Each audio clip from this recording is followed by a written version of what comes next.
Pemirsa, setelah sempat tertunda akibat cuaca, jenazah Bribtu Stefanus Mario Sano yang gugur akibat diserang kelompok tak dikenal akhirnya berhasil dievakuasi ke Jayapura.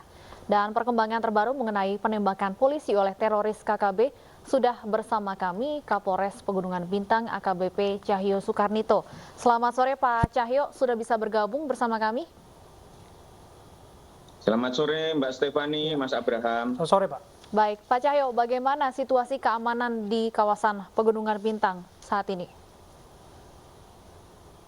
Pasca penyerangan dan penembakan terhadap Brigadir Polisi Anumerta Stefanus Mario Sano, situasi kondusif dan telah diturunkan tim investigasi di wilayah Oksamol sekaligus untuk melakukan pengejaran dan penindakan terhadap para pelaku. Oke. Berapa personil yang diturunkan, Pak? Sementara 9 personil dari Brimob Polda Papua. Apakah ada penambahan personil, Pak, untuk penjagaan di kawasan Pegunungan Bintang? Sementara kita tetap siaga dengan personil yang ada, yaitu Polres kami sejumlah 147 personil sekarang untuk menjaga wilayah di Kabupaten Pegunungan Bintang seluas 15.683 km persegi. Pak, serangan ini kan bisa dikatakan terbilang baru ya di Pegunungan Bintang. Apakah memang eskalasi ancaman dirasa nyata di sana, Pak? Selama ini wilayah Pegunungan Bintang termasuk wilayah yang kondusif. Untuk sementara karena mungkin adanya penindakan di wilayah lain, kemungkinan para pelaku melarikan diri ke wilayah kami. Ini sudah akan kita antisipasi dan kami evaluasi ke depan. Demikian. Sejak kapan sebetulnya Pak polisi dalam hal ini petugas ini menjadi sasaran target KKB khususnya di Pegunungan Bintang? Bisa Anda ceritakan, Pak? Selama ini tidak pernah. Ini baru yang pertama. Ini baru pertama kali terjadi ya, Pak? Betul. Pak Cahyo, dugaan sementara apakah pelaku ini dari kelompok yang sama dengan yang melakukan penembakan guru beberapa waktu lalu di kawasan Puncak, Papua? Sementara ini kan kita turunkan tim investigasi dari Polda, kami belum bisa identifikasi pelakunya. Nanti setiap perkembangan pasti akan diupdate. Oke. Bagaimana petugas mengidentifikasi pelaku, Pak? Atau memastikan bahwa pelaku ini terafiliasi dengan KKB ataupun tidak? Karena kan disebutkan mereka seringkali menyamarkan diri dengan masyarakat sipil. Betul, jadi sementara tim turun ke wilayah dan mengambil keterangan dari berbagai saksi dan keterangan dari masyarakat. Nanti keterangan-keterangan tersebut kita pelajari untuk kepentingan identifikasi para pelaku. Pak Cahyo, kami juga ingin konfirmasi, benarkah para pelaku juga mengambil 3 pucuk senjata api? Sudah dari tim investigasi yang turun, sudah menyampaikan informasi, memang benar 3 pucuk senjata yang ada di Polsub Sektor Oksamol dirampas dan dibawa oleh para pelaku, yaitu 2 senjata laras panjang dan 1 senjata genggam. Pak Cahyo, bisa deskripsikan kepada kami mungkin bagaimana sebenarnya kawasan wilayah Pegunungan Bintang ini? Apakah memang bisa dikatakan ada banyak lokasi yang bisa dijadikan tempat persembunyian bagi kelompok tak dikenal ataupun KKB? Wilayah Pegunungan Bintang, Kabupaten Pegunungan Bintang itu berada di perbatasan negara sepanjang 171 km. Terdiri dari 34 distrik atau kecamatan dan 277 kampung atau desa. Untuk distrik yang bisa dijangkau dengan perjalanan darat hanya 5 distrik. Selebihnya 29 distrik hanya bisa dijangkau dengan pesawat.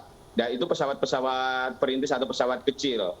Makanya kemarin sempat pelaksanaan evakuasi tertunda karena cuaca. Demikian. Dan juga untuk tempat-tempat itu memang bergunung-gunung. Sesuai namanya Pegunungan Bintang, geografisnya bergunung-gunung. Termasuk Oksamol ini bandaranya pun ada di atas bukit. Demikian. Oke, terima kasih atas waktu Anda. Kami menghargai waktu Anda, Pak Cahyo, Kapolres Pegunungan Bintang, untuk berbincang bersama kami, dan kami berharap bahwa siapapun di balik ini semua bisa diungkap. Selamat bertugas, Pak. Ketua Komnas Perlindungan Anak Aris Merdeka Sirait melaporkan pemilik Yayasan Pendidikan ternama di Kota Batu, Jawa Timur atas dugaan pencabulan terhadap puluhan siswanya. Sementara pihak sekolah membantah adanya dugaan aksi pencabulan yang dilakukan pemilik yayasan terhadap sejumlah siswanya. Ketua Komnas Perlindungan Anak Aris Merdeka Sirait melaporkan kasus pencabulan ke Polda Jawa Timur. Komnas Perlindungan Anak juga datang bersama sejumlah siswi yang diduga menjadi korban pencabulan pemilik sebuah yayasan pendidikan di Kota Batu, Malang, Jawa Timur. Komnas Perlindungan Anak menduga pelecehan seksual terhadap puluhan siswa sudah terjadi selama 11 tahun. Ini adalah, saya kira, masyarakat di Kota Batu dan di Jawa Timur itu mengenal beliau, tetapi perilakunya adalah perilaku masuk dalam kejahatan luar biasa karena melakukan kejahatan seksual terhadap peserta didiknya sampai usia dewasa.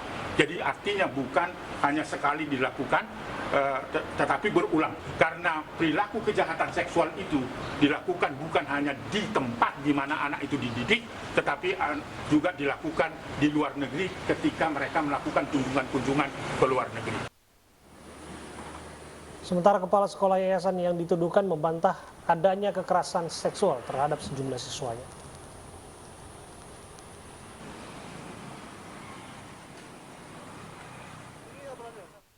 Setelah masuk daftar pencarian orang, anak anggota DPRD Kota Bekasi tersangka pencabulan dan penganiayaan gadis di bawah umur akhirnya menyerahkan diri ke polisi. Tersangka mengaku menganiaya korban namun membantah telah mencabuli. Belakangan keluarga anggota DPRD Kota Bekasi ingin menikahkan pelaku dengan korban.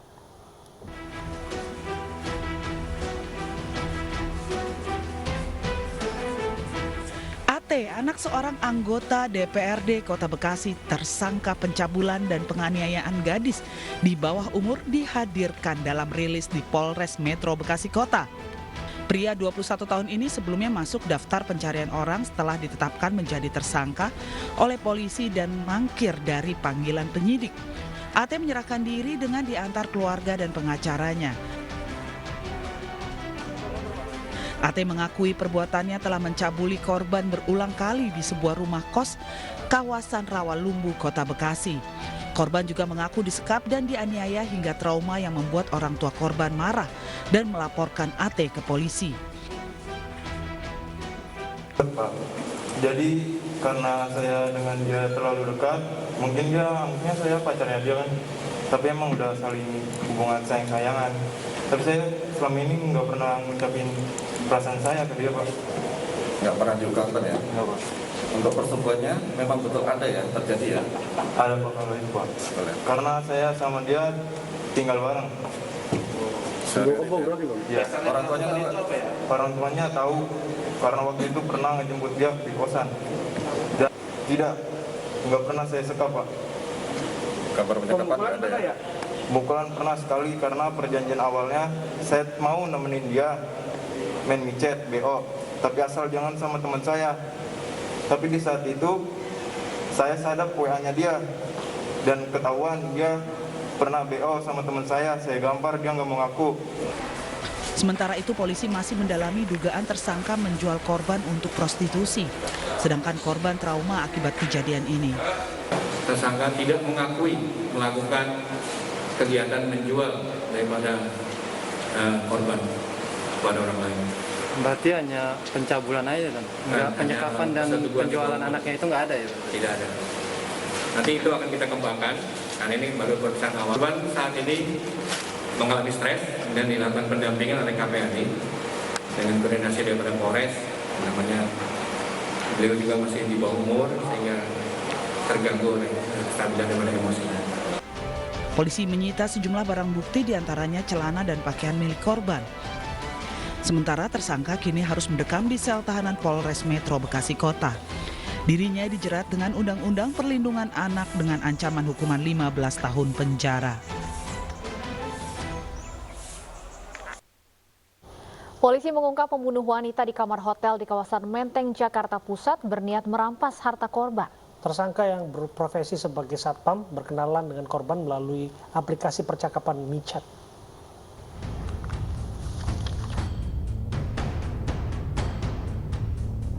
Polisi mengungkap pembunuhan wanita pekerja seks komersial di sebuah kamar hotel di kawasan Menteng, Jakarta Pusat. Tersangka AA yang berprofesi sebagai satpam memang berniat merampas harta korban. Mulanya tersangka berkenalan dengan korban melalui aplikasi percakapan MiChat. Keduanya kemudian bertemu di hotel Rabu lalu.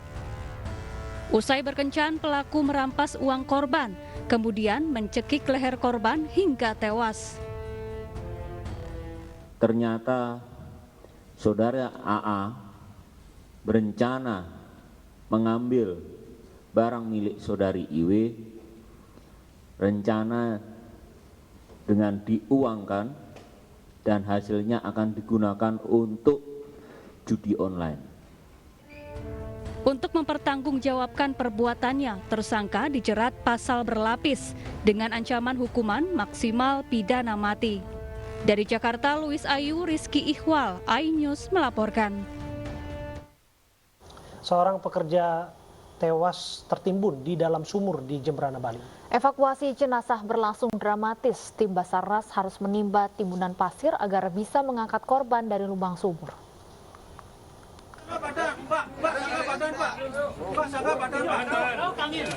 Inilah suasana evakuasi jenazah seorang pekerja bernama Iwayan Sujana yang tewas saat sedang menggali sumur di sebuah rumah warga di Jemberana, Bali. Petugas gabungan Basarnas dibantu warga dengan peralatan krain berupaya mengeluarkan jenazah korban dari lubang sumur. Petugas kesulitan mengevakuasi korban dari dalam sumur karena banyaknya timbunan pasir. Jenazah korban akhirnya bisa diangkat setelah evakuasi berlangsung sekitar 7 jam. Evakuasi yaitu kami sedikit demi sedikit karena tertimbun, karena keterbatasan personil yang bisa turun, yaitu 1 orang personil bisa turun ke bawah. Saat ini jenazah korban sudah disemayamkan di rumah duka di lingkungan Menega, Kelurahan Dauhwaru. Dari Jemberana, Bali, Nyoman Sudika, iNews melaporkan. Menteri Pariwisata dan Ekonomi Kreatif Sandiaga Uno berkomitmen menghadirkan program-program pemulihan sektor parekraf yang bermanfaat dan tepat sasaran. Program-program itu nantinya diharapkan dapat membuka lapangan kerja dan memulihkan sektor wisata pasca pandemi COVID-19.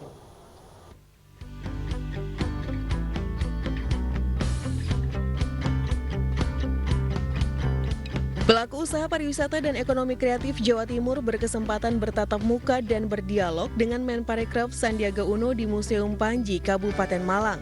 Dalam dialog tersebut, Menparekraf berkomitmen akan menghadirkan program-program pemulihan sektor parekraf, salah satunya dengan pemanfaatan teknologi digital.